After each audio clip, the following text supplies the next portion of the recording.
So I was going to pass it around. You have a flyer there, and I want to ask us a question today. If you need work done at your home or business that's for something that you've never dealt with before, how do you find a contractor? Just yell out some ways real quick. How would you go about locating a contractor? Best friend, that's a very common way. What about another way? Somebody working in the neighborhood.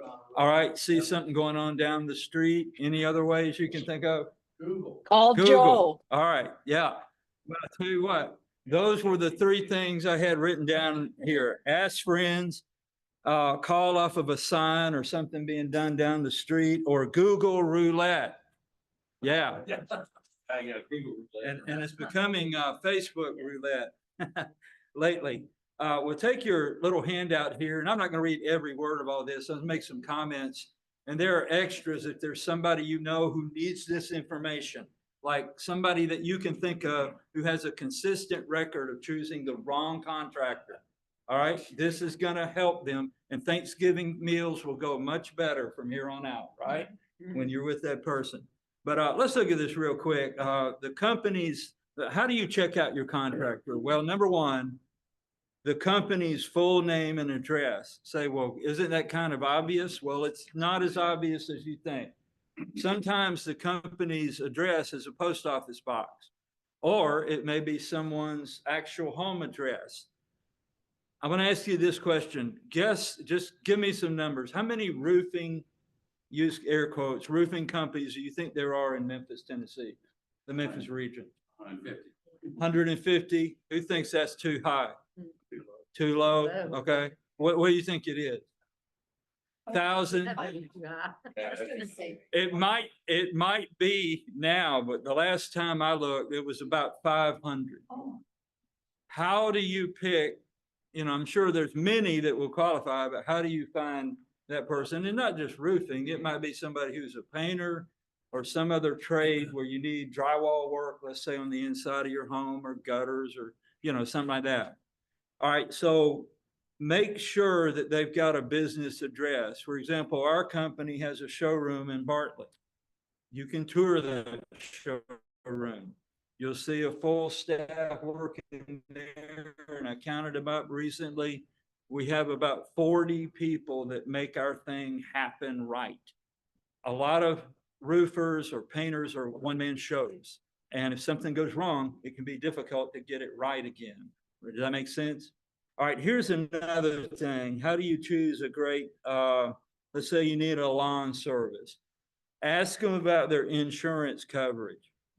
Now, contractors are famous for this mantra: licensed, bonded, and insured. Oh, yeah? Prove it.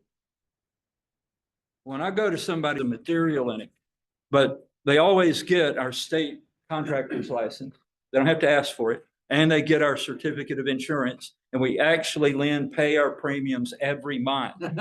So it's not just like a one-time thing and I'm going to drop it. It's ongoing. Ask them for that if they don't offer that to you.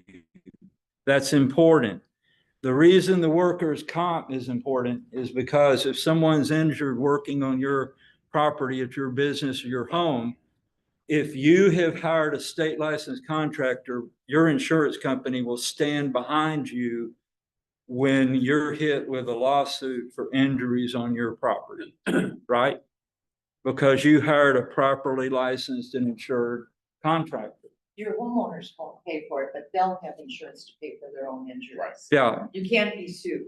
Okay. Yeah. It wouldn't stop you from being sued, but you've got a recourse there. But if you don't have that coverage, that can be a problem. I'm not an attorney, but that could be an issue for you. So make sure whoever is working on your business or home, you know, installing carpet or doing electrical work's easy because they have to be state licensed. But a lot of the trades, there's no such requirement. If you want to be a roof company next week, pay your whatever it is, $300-400 fee to Shelby County. Boom, you are a roof company. Go print some slick print signs, put them out everywhere, hire some kids to, door hang a neighborhood, you're in business. Is there any guarantee that you know how to do lawn service, painting, gutters, or whatever? No, not if it's not required to be licensed, state licensed. So that's another way. So if you're thinking of that relative or neighbor who has that consistent track record of hiring the wrong people, give them this. They will love you for it in the long term because you're going to help them make wiser decisions. Now, what about this whole thing of state licensing? Being in roofing, our attitude is this: we wish that the state of Tennessee would require all roof companies to be state licensed. It's never going to happen. It's never going to go like Florida or Texas. But the reason we say that is it would thin the herd massively. Why? Because you have to post a bond that's about $1 billion with the state of Tennessee. If something goes egregiously wrong, again, there's recourse. We're also, as an example, as a state licensed contractor, we are accountable to the contracting board in Nashville, and we have been taken there twice. We won both times, but we have to answer for our work if somebody has an issue with it. There's no such requirement. Let's say if you open a paint company, get your license, you don't really answer to anybody. And that's where the homeowner or business owner is put in a difficult position. So state licensing is a big deal. When you're state licensed, for example, in our trade, you have to have workers' comp. You have to have obviously general liability, and you have to post the bond. All right, here's another thing. Your contractor's reputation. How long have they actually been doing what they do? Now, understand that everybody starts somewhere. I'm not knocking that, but you ought to be honest about that. If you're new to the area, new and doing something, be upfront about that. But who do you want to entrust your roof to, or the interior framing at your business? Who do you want to trust that to? You need to know a lot about them before you make a commitment and sign on that. So what are some ways you can think of that you could check that out? You think of some ideas? Referrals. Have you done any work for anybody in our neighborhood or, our side of town? Yes, ma'am. I can get you 3 or 4 people we can talk to this afternoon. Better Business Bureau results. BBB. Know this, that when something goes on BBB, even if it's not true, it's on there forever. Okay. So if somebody's with the BBB, you'll find out the truth about them. Most companies are not, but it will say that they're not. But find an accredited member of the Better Business Bureau. For example, our company is that. What about something called Google? Have you heard of that new thing called Google? I've become a real fan of the Google reviews because, man, people are going to lay the smackdown on Google. I mean, good, bad, or ugly.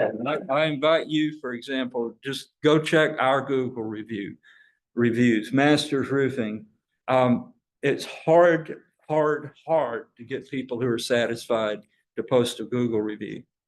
Okay. But if they're not happy, it's easy for them to go to Google. And we have some black eyes on there, but in every case, we've made more than a diligent effort to try to resolve those. There's some people you can't help, but like 99% of those are great reviews. So check the Google reviews because that's going to give you a very good look at the company. And that's a great way to do it. BBB, Google. Something that is not as reliable, but it is important, is if you know someone that they've done work for, ask that person, just be honest with me, good, bad, and ugly. What are the good points, bad points? What were you not that thrilled about? And most people, you know, if they know you, we're going to tell you the truth there. What you have to be careful about is what's the old saying, a broke clock is right 2 times a day. You have to be careful that maybe somebody did work for someone you know, and it was the best day ever for that company. It just went perfect. Okay, great, but is that the consistent pattern? And just get some ideas on that. All right, here's a good one. Many times over the years, I have seen people with estimates that amounted basically to a scribbled price on a page with almost no details. Do you feel comfortable with that? What would you expect? I'd expect line item expenses, I'd expect timelines, I'd expect material. Yeah. You know, I would want a detailed description. Yeah, You're gonna want description between labor and materials too. exactly. And then And what kind of yeah, type, quality materials, a schedule of payment. 20-year roof or 30-year roof. All right. visual. We're thinking of changing our terms of payment to gold bars lately. How about y'all? I said bar, I said bar. Or eggs. Or eggs, yeah, that's right. That's the next bit. That is for sure. Something that's detailed is important, and it's important for a lot of reasons. To us, we want an understanding of exactly what we're doing and what we're not doing, because somehow contracts have this magic ability to grow. Like, well, that's not on here, Miss Jones. In fact, you said you didn't want it, which is why that's not on here. So that can help a company. You know, a lot of times we have to go above and beyond. That's fine. But on the side of the homeowner or business owner, you need to know what you can expect, like on the schedule you mentioned or the type of materials. With the insurance. Yeah, that's true. Yes, ma'am. Do you, ever use a right of refusal? A 3-day right of Yeah, I refusal? think that's law in Tennessee. Just yeah, If you sign pretty a sure. contract, you have Yeah. 3 days to get out. Yeah. Yeah, I Yeah. don't know any salesman to tell them that. Okay. Sometimes it's, Yeah, it should, yeah, but who reads it? Unless you read it to them. My son does drive fast, he works with drive fast.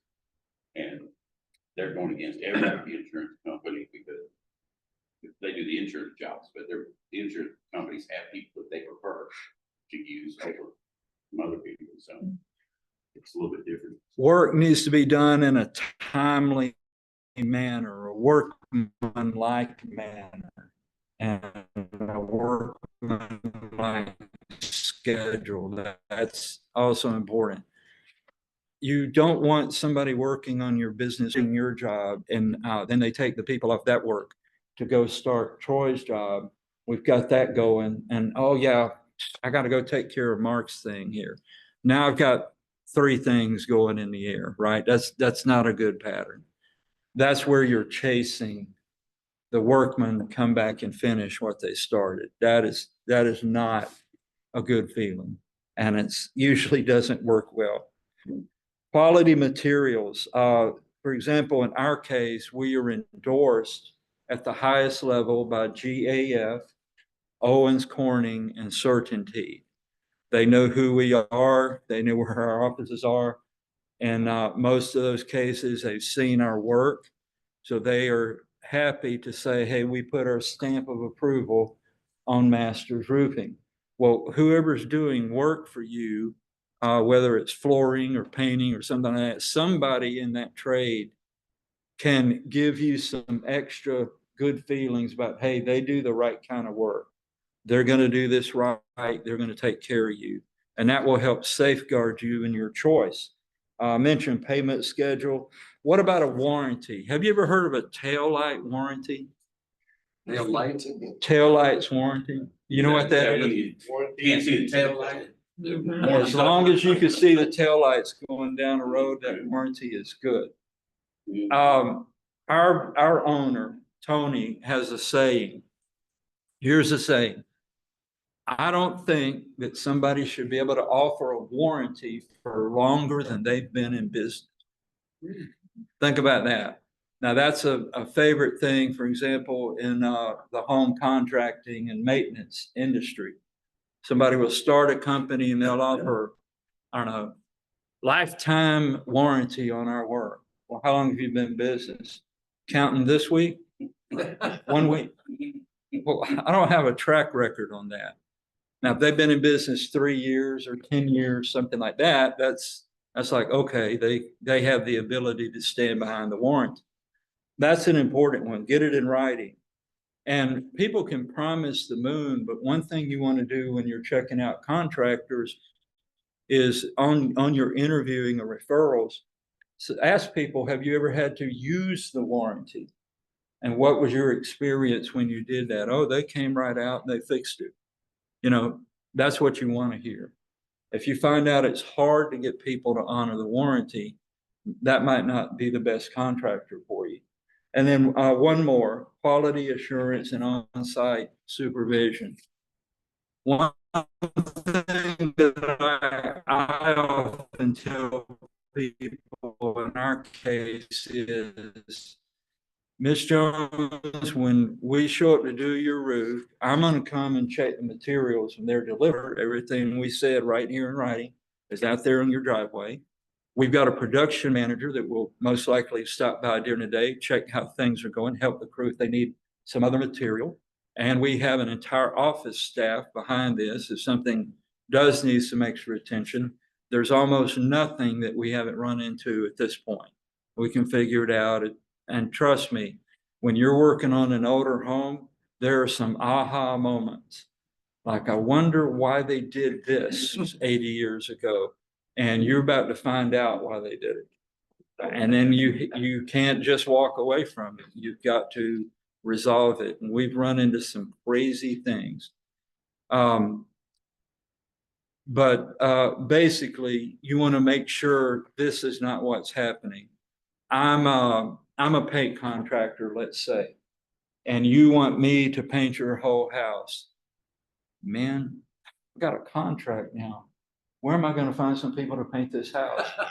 Where am I going to go first? Lowe's, and then after that, I'm going to Home Depot, right? Would you like to paint a house tomorrow? Sure. Great. Show up at this address and slap some paint on it. Recipe for disaster, okay? Something even that's simple has to have some oversight and supervision to make sure it goes right. And this may not be much, but it's all I got unless you have other questions. Oh, there Yes, is ma'am. something. Lynn, are you still here? Lynn No. McDonald? She had to No leave. kidding. Okay, so let me say, Lynn has always reminded us that if your company that you've hired to come paint your house or do exterior work or roof, if they're not licensed and bonded, if one of their employees falls off the ladder, they can sue you, the homeowner. So that was another big wake up call. Yeah. For trying to protect yourself against liability. If they don't have a contract, they're suspect. Mhm. They don't have a contract that they can hand you that says what they're gonna do and what they're not gonna do. And then sometimes those contracts are suspect. So Yeah. you gotta look at it. Use it like first, sometimes insurance is not gonna cover if they get hurt, and then they'll come after you, but your insurance company's not gonna cover you even if you have insurance. That's why you keep everything in a trust. This is kind of simple and it sounds petty, but it's something I've always done. Before I'd hire somebody to do a job, because I did this once and I got mildly burned. If I go by a job site and I'm seeing a leaky oil truck, and like a leaky oil truck where they're leaving oil in the driveway or something, that's gonna piss me off. But I had a guy come out and do some contract work. The work was fine.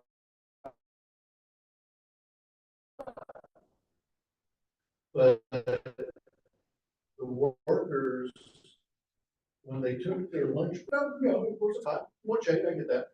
But they left all of their food bottles and stuff just laying in the yard. Yeah. And I mean, it's like, you didn't bother to pick up after yourself. Yeah. I mean, and I mean, I called up the contractor, not, it wasn't like, no, I want you off the job, but I was like, I don't expect I don't expect you to clean up after and particularly food waste. Yeah. The driveway, that crap happens. Yeah. But not your Mexican wine bottle.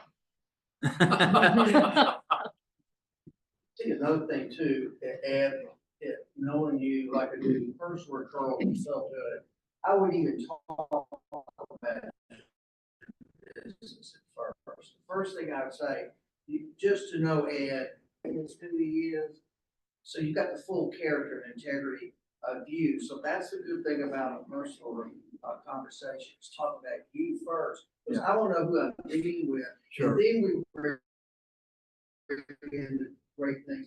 Just call him, they'll tell you everything he does, his license, and all the other stuff. Sure. So that's important. And Mark does our budgeting for our family and for my daughter. So there's a lot of integrity there. So Well, I also want to say that he's done much, they were just standing outside the front of my house going, that's a nice roof. it's like a big show. Wasn't it? Yeah, yeah. If you ever drive past a house and there's two lonely guys wailing away on that roof, that's not what we do. We bring 6 to 8 people who are skilled people. They crank it out. We get And then in they and pick get up out. all the nails. Yeah. Yeah, they got a little tool now that's really cool. You just gotta Yeah. hold it out, it picks up all Hey. the. Uh-huh. I have one of those in my car, and after the cruise magnetized, what did I do? Yeah. I come back and magnetize after the cruise because I don't like flat tires. Hey, Ed, are y'all franchised or? No, we're only us. Only Yes, sir. us, only us. That's good enough. It's something to be aware of as far as contemporary tendencies, and that is people, especially younger people, are using social media as their primary search tool Sure. rather than Google. Even They're YouTube. using photographs, they're using video Yeah. to search. Right. So from your standpoint, or any other person in business, be aware of what your competitors are doing, and also you understanding that people are using social media Yeah. as a search tool Yeah. rather than just Google, and make sure you're present in an appropriate way. We for years ignored, to our detriment, ignored online, but we began to realize that. And now, amazingly, organically, we've risen to near the top of page 1 on Google. The first ad you see, somebody paid money to be Yeah. there. Right. But the organic ones are just because people have The organic confidence ones are in usually